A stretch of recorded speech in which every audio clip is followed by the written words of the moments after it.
buscássemos. Então diga assim: Deus me buscou para que eu buscasse Ele. Então, meus amados, por que Deus não desistiu de Jonas? Quando a gente olha para a história de Jonas, a gente fica pensando, será, preste atenção aqui agora, amém? Será que não havia nenhum sujeito menos teimoso e que odiasse menos os ninivitas e que fosse mais capacitado? Será que não tinha outra pessoa para Deus escolher no lugar de Jonas? Diga assim: quando Deus escolhe, mais forte, diga: quando Deus escolhe, Ele não muda a sua escolha. Diga assim: quando Deus escolhe, Ele não muda a sua escolha. Então a gente vê também por que Deus não desistiu de Abraão quando ele mentiu por causa de Sara. Abraão, ele desce para o Egito, e Sara era uma mulher muito bonita, e o próprio rei Abimeleque, ele se interessou por Sara. Aí Abraão, com medo que eles matassem ele, mentiu que Sara era sua irmã. E olha só, Abraão, pai da fé, mentindo.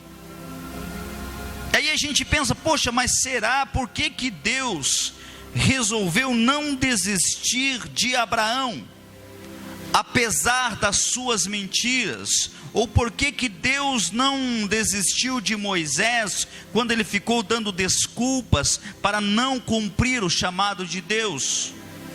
Ou ainda, por que Deus não desistiu de Elias, quando, se sentindo sozinho, pediu para morrer?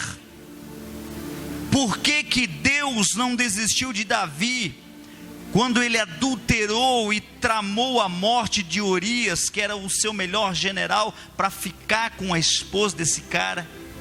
Olha só o calibre de pessoa que Deus escolheu. Vai olhando, vai percebendo, meus amados. E aí eu pergunto para vocês, por que Deus não desistiu de Jeremias, quando inseguro se disse incapaz do exercício profético? E ele disse assim: Senhor, eu não consigo fazer isso que o Senhor está me pedindo. Por que Deus não desistiu de Pedro, quando por 3 vezes ele negou a Cristo? Por que Deus não desistiu de Saulo, quando ele perseguia a sua igreja? Então são perguntas que a palavra não deixa calar.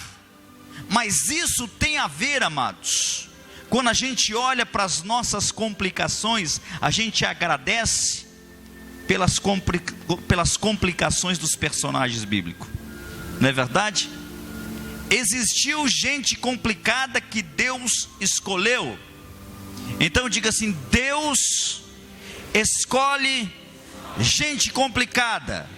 Olhe para o irmão que está ao seu lado, diga: por isso que Ele te escolheu.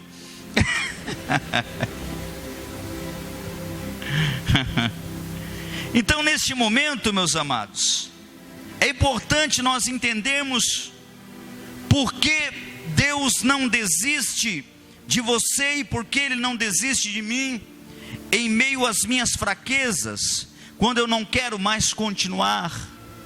Eu tenho certeza que tem pessoas complicadas aqui, que certamente a sua vida não é das melhores, a sua estrutura familiar não é das melhores, a sua estrutura cristã não é das melhores, o seu testemunho não é dos melhores. Mas uma coisa eu tenho para dizer para você que está aqui nessa noite: não é por causa destas coisas que te andam levando para trás que Deus vai desistir de você, porque Deus, Ele não muda a sua escolha.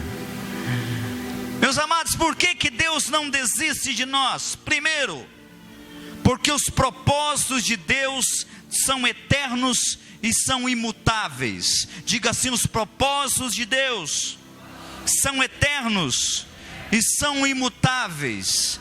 Ou seja, a vocação de Deus ela é fundamentada em seus decretos, e seus decretos são imutáveis. Nada muda os propósitos de Deus, porque eles são estabelecidos na eternidade. Antes de você nascer, Deus já tinha propósitos para a sua vida. Antes de você ser concebido, antes da tua mãe conhecer o teu pai, Deus já te conhecia na eternidade. Isso é importante você saber. Então os propósitos começaram muito antes de você nascer. Então, meus amados, quando Deus escolheu a Jonas, será que ele não conhecia Jonas? Será que ele não conhecia o seu caráter, a sua xenofobia, a sua aversão aos pagões, ou principalmente aos ninivitas? Será que Deus não conhecia este cara? Será? O que você acha, amado? Será que Deus não sabia o que estava fazendo? Só que Deus, ele tinha um propósito eterno a se concretizar na historicidade, na vida de Jonas e no seu plano eterno. Deus escolheu Jonas e não outro. Então olhe para o irmão que está ao seu lado, diga: Deus te escolheu e não outro. Então, literalmente, o que eu estou querendo dizer aqui, é que Deus, ele nos caça até nos encurralar e nos deixar sem saída. E Deus, ele vem e ele encrava em nós o seu anzol, e por mais linha que nós tenhamos, e por mais que nós nademos para longe, uma hora ele começa a girar o carretel do molinete, e nós vamos parar dentro do seu cesto de pescaria. Essa é a grande verdade. O Jean gostou dessa parte, né, Jean? Não é assim? Deixa o peixe cansar bem, deixa ele pensar que está livre. Ele está fisgado, ele está se achando livre, vai até um pedaço, mas chega uma hora que Deus vai puxar. Olhe para o irmão que está ao seu lado, diga: a hora que Deus puxar a tua linha vai doer um pouquinho. Olha nos olhos dele e diga assim: você é a pessoa mais importante nessa cidade. Aí você que ouviu isso, diga: por quê? Diga assim: porque Deus tem um plano e tem um propósito na tua vida, e Ele vai cumprir, Ele vai cumprir, Ele vai cumprir através de você. Não importa a situação que você esteja vivendo. Quem sabe você esteja aqui nessa noite debaixo de um jugo, debaixo de dor, debaixo de doença. Quem sabe você esteja aqui debaixo de depressão, mas eu tenho uma coisa para dizer para você: você continua sendo a pessoa mais importante dessa cidade para Deus, porque Ele tem um plano e Ele tem um propósito para você, e você será usado para o reino e para a glória dEle. Dá um brado de vitória, meu irmão.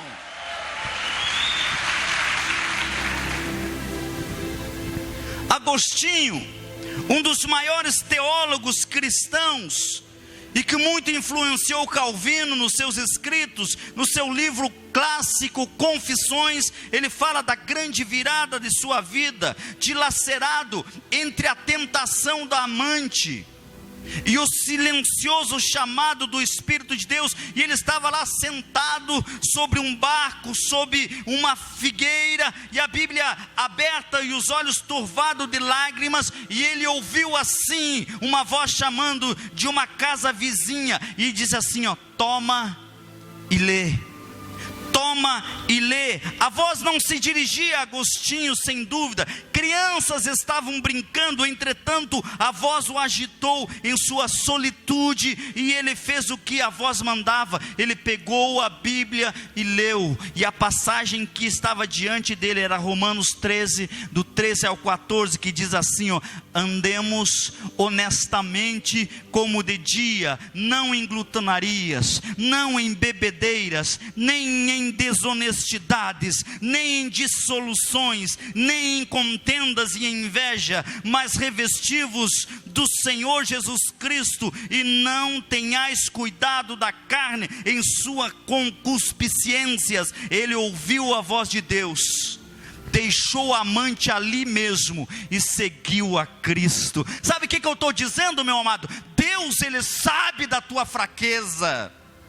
Deus, Ele sabe do pecado que corrói a tua vida. Deus sabe daquilo que você ainda não conseguiu se libertar, daquilo que você ainda não conseguiu deixar para trás. Você ainda não fez como Paulo, olhando para as coisas que estão à minha frente, esquecendo as que estão atrás. Você está agarrado, quem sabe, a muitas coisas, mas o Espírito Santo de Deus sabe aonde Ele deve tocar, sabe de que maneira Ele tem que falar, sabe aonde Ele tem que colocar o dedo. E eu tenho certeza que quem sabe você veio aqui envolto em pecados, quem sabe envolto em vergonhas, você está com vergonha de Deus, mas eu quero dizer para você aqui nessa noite, o Espírito Santo te trouxe aqui e Ele está falando com você, porque Ele é maior que o teu pecado, Ele é maior que a tua fraqueza, e Ele vai te usar.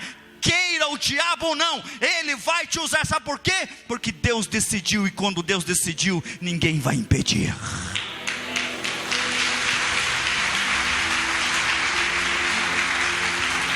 Eu lembrei daquele peixinho, lembra daquele peixinho que Jesus foi cobrado os impostos dele, e aí ele disse para Pedro: ô Pedrão, vai lá no mar, e você vai pegar um peixe, um pequeno peixe, e dentro desse peixe tem uma moeda, pega esta moeda e paga os nossos impostos.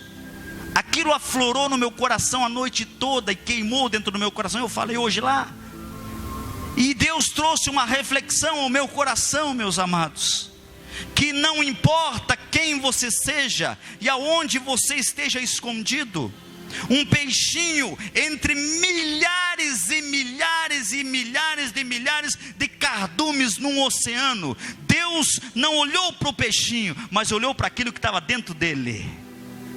Existia algo dentro dele que poderia ser usado no reino. Deixa eu dizer algo para você, meu amado. Existe uma joia dentro de você que vai ser usada no reino, e vai impactar o reino, e vai suprir o reino. Deus precisa de você, e precisa daquilo que Ele colocou dentro de você. Não é dentro do teu irmão, não é dentro do outro irmão que está do outro lado, é dentro de você, meu amado. Deus plantou algo dentro de você que deve ser usado para suprir o reino de Deus. Se você crê que você é esse peixinho, que Deus plantou algo dentro de você, diga: Senhor, eu acredito que existe algo dentro da minha vida que eu não entendia, e agora estou entendendo, meu amado Deus, e eu sei que o Senhor vai me usar. Porque Ele procura seres imperfeitos para realizar os planos perfeitos. Diga assim: Deus procura seres imperfeitos para realizar os planos perfeitos. Sabe, amados, a igreja, como diz o Henry Becker, a igreja não é uma galeria para exibição de eminentes, mas uma escola para a educação de cristãos imperfeitos. Nós estamos melhorando todos os dias. Sabia que tem uma pessoa muito imperfeita aí do teu lado? Que pecou muito esta semana, que errou muito essa semana, que pensou muito negativo essa semana, que pensou, quem sabe, em até desistir essa semana. Está aí do teu ladinho, pode olhar para ela. Está olhando para uma pessoa imperfeita. Mas eu estou dizendo aqui, amados, que Deus, Ele procura seres imperfeitos para realizar os planos perfeitos. Diga assim: as perfeições estão inseridas nas imperfeições. Vamos repetir isso? As perfeições estão inseridas. Sempre existirá uma coisa perfeita em algo imperfeito. Por que Deus insistiu com Jonas? Por que Deus insistiu comigo até que eu viesse a ser pastor?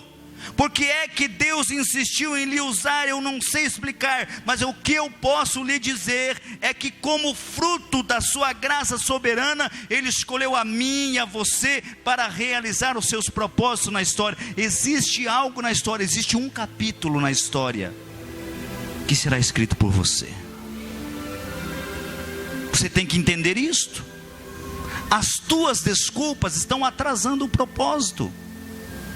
Você poderia estar sendo usado por Deus há muito tempo, mas Deus não está podendo te usar por causa das tuas desculpas. E aí entra o livre-arbítrio. Quem sabe o que é o livre-arbítrio? Deus, interessante isso, guarde no teu coração. Deus, Ele não decide até você decidir. Preste atenção. Diga: Deus não decide até eu decidir. Existe algo que fica fechado para Deus até que você aperta o botão. Sabiam disso? Isso se chama livre-arbítrio. Porque se você vai fazer exatamente aquilo que Deus quer que você faça, aí entra a predestinação. Todo mundo nasceu para a salvação, ninguém vai para o inferno e assim. Mas não tem pessoas que acreditam nisso? Sim ou não? Diga: se eu quiser, eu vou para o céu. Diga: se eu quiser, eu vou para o inferno. Diga: eu aperto o botão. Diga: eu decido. Aquilo que você faz tem muito a ver com aquilo que você é. Por isso que tem pessoas que estão perdidas, porque o nosso encontro com o nosso destino está naquilo que nós fazemos. Quando Jesus se encontrou com o seu propósito, Ele se transformou numa outra pessoa, né? E de repente as pessoas vieram e perguntaram: escuta, mas você não era o filho de José o carpinteiro? Porque aquilo que eu faço define aquilo que eu sou. Você não pode dizer que é alguma coisa até fazer. Meus amados, Deus, Ele não está preocupado com aquilo que nós não podemos ou não somos capazes de fazer, e Ele já sabia disso quando nos chamou. Só que nós precisamos confiar em nós mesmos.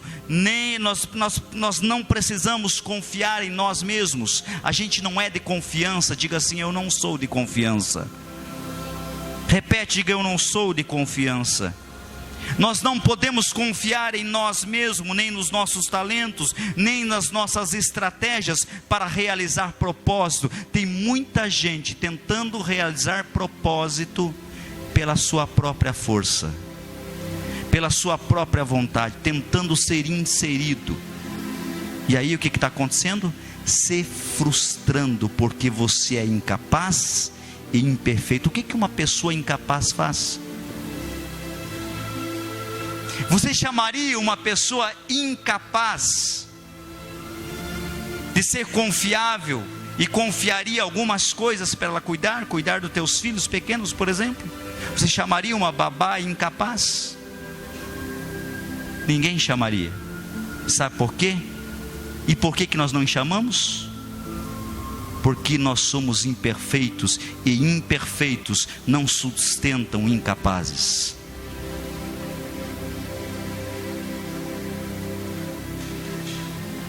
Sabe por que Deus chama pessoas incapazes? Porque Ele é perfeito. Ele faz o incapaz se tornar capaz.